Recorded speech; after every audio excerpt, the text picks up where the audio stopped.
Good evening to all. Welcome to Shivasai academy. ఈరోజు afternoon session TET exam జరిగింది కదా, paper 2 వాళ్ళకి మ్యాథ్స్ సైన్స్. అందులో వచ్చిన క్వశ్చన్స్ అనేవి ఏ విధంగా వచ్చాయో తెలుసుకుందాం. అంతకన్నా ముందు వీడియో చూసిన ప్రతి ఒక్కరు వీడియోని లైక్ చేయండి, ఛానల్ని సబ్స్క్రైబ్ చేయండి. అదేవిధంగా ఈ వీడియోని మీ యొక్క స్నేహితులకు షేర్ చేయండి. అదేవిధంగా మేము అందించే డైలీ కరెంట్ అఫైర్స్ కానీ, వీడియో న్యూస్ క్లిప్పింగ్స్ కానీ, వాటికి సంబంధించిన ఎప్పటికప్పుడు వీడియోలు తెలుసుకోవాలనుకుంటే మా యొక్క వాట్సాప్ మరియు టెలిగ్రామ్, అదేవిధంగా వాట్సాప్ ఛానల్ సంబంధించిన గ్రూప్ లింక్స్ అనేవి డిస్క్రిప్షన్లో ఉంటాయి. వాటి ద్వారా మీరు ఆ గ్రూపుల్లో జాయిన్ అయ్యి ఈజీగా టెట్ మరియు డిఎస్సికి సంబంధించిన విషయాలు, జీకే కరెంట్ అఫైర్స్ సంబంధించిన విషయాలు ఎప్పటికప్పుడు తెలుసుకోవచ్చు.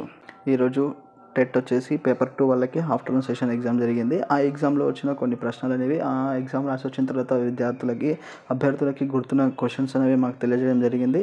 వాటిని కూడా మీకు తెలియజేస్తున్నాం. ముందుగా సైన్స్లో కనుక చూసుకుంటే బీటీ బ్యాసిల్లస్ తురింజినస్ ఉంటుంది కదా, పురుగు మందులకు సంబంధించిన క్వశ్చన్ అనేది వచ్చిందంట. అదేవిధంగా గ్రంథులకు సంబంధించిన థైరాయిడ్ గ్రంథి కానీ, పౌరుష గ్రంథి కానీ, వాటికి సంబంధించిన క్వశ్చన్లు కూడా వచ్చాయని చెప్తున్నారు. అదేవిధంగా పెల్లాగ్రా దీనికి సంబంధించి వస్తుంది. పెల్లాగ్రా గురించి సంబంధించిన క్వశ్చన్ ఒకటి వచ్చింది. అదేవిధంగా వృక్షాలలో మరియు ఆకులు, కొమ్మలు రావడానికి గల కారణం ఏంటి అని ఆప్షన్స్లో నైట్రోజన్, ఆక్సిజన్ ఇలా కొన్ని ఇచ్చాడంట. దానికి నైట్రోజన్ అనేది ఆన్సర్ అనేది అవుతుంది. అదేవిధంగా చూసుకుంటే సోడియం కలిగి ఉండే పదార్థాలు ఏవి అని చెప్పి కూడా ఇవ్వడం అనేది జరిగింది. ఆప్షన్స్లో అమోనియం, మెగ్నీషియం, వాటర్ ఇలా ఇంకోటి ఇచ్చాడంట. అది గుర్తులేదని చెప్పి గుర్తున్నంత వరకు చెప్పేశారు. వాటికి సంబంధించిన క్వశ్చన్స్ అనేవి ఈ సైన్స్లో ఇచ్చారు. ఈ సైన్స్ కూడా మ్యాక్సిమం మరి ఎక్కువ కాకుండా కొంచెం ఈజీగానే వచ్చింది అని అంటున్నారు. మీకు ఏమైనా క్వశ్చన్స్ కనుక గుర్తుంటే కామెంట్ సెక్షన్లో తెలుపగలరు, ఈరోజు ఎగ్జామ్ రాసిన వారు ఎవరైనా ఉంటే. అదేవిధంగా మ్యాథ్స్లో కనుక చూసుకుంటే చక్రవడ్డీకి సంబంధించిన క్వశ్చన్స్ అనేవి కూడా ఈ యొక్క మ్యాథ్స్లో వచ్చాయి. అదేవిధంగా సంభావ్యత, ప్రాబబిలిటీ ఉంటుంది కదా, ప్రాబబిలిటీకి సంబంధించిన క్వశ్చన్స్ కూడా వచ్చాయి. స్క్వేర్కి సంబంధించిన క్వశ్చన్స్, అదేవిధంగా యావరేజ్ గురించి సంబంధించిన క్వశ్చన్స్ అన్నీ కూడా వచ్చాయి. అదేవిధంగా కాలం పనికి సంబంధించిన క్వశ్చన్స్ కూడా వచ్చాయంట. చక్రవడ్డీ చూసాం ఆల్రెడీ.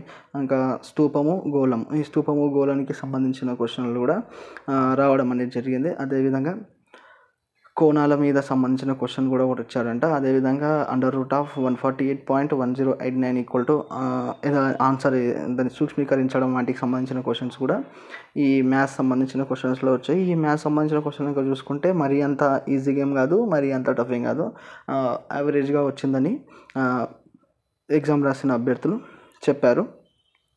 అదేవిధంగా సైకాలజీ కనుక చూసుకుంటే మ్యాక్సిమం కోల్బర్గ్ కానీ, ఎరిక్సన్ కానీ, వైగాట్స్కి, పియాజే, బ్రూనర్ వీటందరికీ సంబంధించి, అదేవిధంగా థారెన్డైక్ వీళ్ళందరికీ సంబంధించిన క్వశ్చన్స్ ఉన్నాయి కదా, అందులో ప్రతి ఒక్కటి క్వశ్చన్ అయితే టచ్ చేశానని చెప్తున్నారు. ఇక కోల్బర్గ్ అయితే మొదటి స్థాయి, కోల్బర్గ్ స్థాయిలు ఉంటాయి కదా, అందులోంచి మొదటి స్థాయికి సంబంధించిన క్వశ్చన్ ఒకటి వచ్చిందంటున్నారు. అదేవిధంగా థారెన్డైక్ సంబంధించిన క్వశ్చన్ ఒకటి వచ్చిందంటున్నారు. అదేవిధంగా వికాస నియమాలకు సంబంధించిన క్వశ్చన్ కూడా వచ్చిందని ఈరోజు ఎగ్జామ్ రాసిన అభ్యర్థులు చెప్పారు. ఇంకా మిగతావి కూడా వచ్చాయంట. మీకు ఏమైనా గుర్తుంటే ఎగ్జామ్ రాసిన వారు కామెంట్ సెక్షన్లో తెలియజేయగలరు. ఇలా తెలియజేయడం వల్ల రేపు ఎల్లుండి ఎగ్జామ్ రాసే వాళ్ళకి కూడా ఇక్కడ నుంచి ఎక్కువ క్వశ్చన్స్ వస్తున్నాయని చెప్పి అవగాహన అనేది వస్తుంది. కాబట్టి ఈ విధంగా క్వశ్చన్స్ అనేవి ఇస్తున్నాడని తెలుస్తుంది. ఇంకా ఇంగ్లీష్లోకి వచ్చి చూస్తే కనుక డైరెక్ట్ ఇండైరెక్ట్ స్పీచ్, ఇంగ్లీష్ కూడా జనరల్ ఇంగ్లీష్నే వచ్చిందంటున్నారు. కొంచెం ప్రాక్టీస్ చేసిన వాళ్ళు, కొంచెం కంటిన్యూస్ ప్రిపరేషన్లో ఉన్న వాళ్ళు ఈజీగా చేసే విధంగానే ఈరోజు ఆఫ్టర్నూన్ క్వశ్చన్ పేపర్ వచ్చింది. అదేవిధంగా మార్నింగ్ క్వశ్చన్ పేపర్ కూడా వచ్చిందని తెలియజేశారు. ఇంకా టెస్ట్కి సంబంధించి టెస్ట్లో ఉంటాయి కదా, రియలబిలిటీ, ప్రాక్టికాలిటీ, వ్యాలిడిటీ అని ఉంటుంది కదా, వాటికి సంబంధించిన క్వశ్చన్ కూడా ఒకటి వచ్చిందని చెప్తున్నారు. అదేవిధంగా గ్రూప్ ఆఫ్ మ్యూజిషియన్స్ ఉంటే ఏమంటారు, group of musicians is called అని చెప్పి కింద ఆప్షన్స్ ఇచ్చాడంట. అదేవిధంగా కరెక్ట్ స్పెల్ట్ వర్డ్, లైసెన్స్ సంబంధించిన వర్డ్ ఇచ్చి ఇందులో కరెక్ట్ స్పెల్ వర్డ్ అనేది ఇచ్చాడంట. అదే ఇది మ్యాథ్స్లో ఇంగ్లీష్లో సంబంధించిన క్వశ్చన్స్. ఇంకా ఇంగ్లీష్లో కూడా ఇంకేమైనా మీకు తెలిసినవి ఉంటే కామెంట్ సెక్షన్లో తెలియజేయండి. ఇంకా తెలుగు కనుక చూసుకుంటే తెలుగు కూడా ఈరోజు అంత ఇబ్బంది ఏం పెట్టలేడు, మామూలుగానే ఇచ్చాడు. ఫస్ట్ క్వశ్చన్ కనుక చూసుకుంటే ప్రాస ఎత్తికి సంబంధించిన క్వశ్చన్ ఒకటి, ధ్వని నానార్థం కూడా అడిగాడంట. అదేవిధంగా ప్రకృతి వికృతుల్లో వస్తున్నాయి కదా, ప్రతి సెషన్లో వస్తుంటాయి ఇవి. అందులో విద్య అనే విద్య అనేది అవుతుంది.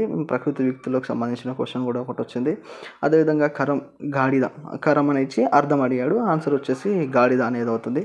అలంకారాలు కూడా ప్రతి సెషన్లో ఒక క్వశ్చన్ అయితే అలంకారాల గురించి ఖచ్చితంగా వస్తుంది. ఈరోజు సెకండ్ సెషన్లో వచ్చింది వృత్యానుప్రాస అలంకారం గురించి కూడా క్వశ్చన్ అనేది వచ్చింది. అదేవిధంగా తెలంగాణ అవతరణ దినోత్సవం ఎప్పుడు, June 2, 2014 కదా, దానికి సంబంధించిన క్వశ్చన్ కూడా వచ్చింది. అదేవిధంగా విడదీయండి అని చెప్పింది. అత్వసంధికి సంబంధించిన క్వశ్చన్ ఇది. అదేవిధంగా సమాసాలు ఇంకా చూసుకుంటే కార్మిక వృద్ధులు అనేది ఏ సమాసం అవుతుందని చెప్పి ఇవ్వడం అనేది జరిగింది. ఇవి తెలుగుకు సంబంధించి అభ్యర్థులు గుర్తున్న మట్టుకు చెప్పారు. ఇంకేమైనా ఎగ్జామ్ రాసిన వారు ఈ వీడియో కనుక చూస్తుంటే వారు ఇంకేమైనా క్వశ్చన్స్ వచ్చినాయి ఉంటే వారు కూడా కామెంట్ సెక్షన్లో తెలియజేయండి. ఇలా తెలియజేయడం వల్ల మిగతా ఇంకా రేపు ఎల్లుండి ఎగ్జామ్స్ ఉన్నాయి కదా, వాళ్ళకి కూడా ఎక్కడి నుంచి ఎక్కువ క్వశ్చన్స్ అడుగుతున్నాడు అని చెప్పి ఒక అవగాహన అనేది వచ్చి వాళ్ళు ఎంతవరకు నేర్చుకున్నాం, దాని చుట్టుపక్కల ఉన్న వాటి ఏమన్నా అడిగే ఛాన్స్ ఉందా అని చెప్పి చూసుకునే ప్రయత్నం అనేది చేస్తూ ఉంటారు. కాబట్టి ఇలా ఈ విధంగా ఈ సెకండ్ సెషన్లో వచ్చిన పేపర్ కనుక చూసుకుంటే మరి యావరేజ్ లేదు, మరి ఈజీగా లేదు, మరి హార్డ్ లేకుండా మార్నింగ్ ఎలా అయితే మోడరేట్గా వచ్చిందో ఈరోజు ఆఫ్టర్నూన్ సెషన్ కూడా మోడరేట్గానే వచ్చిందని చెప్పి అభ్యర్థులు అనేది తెలియజేశారు.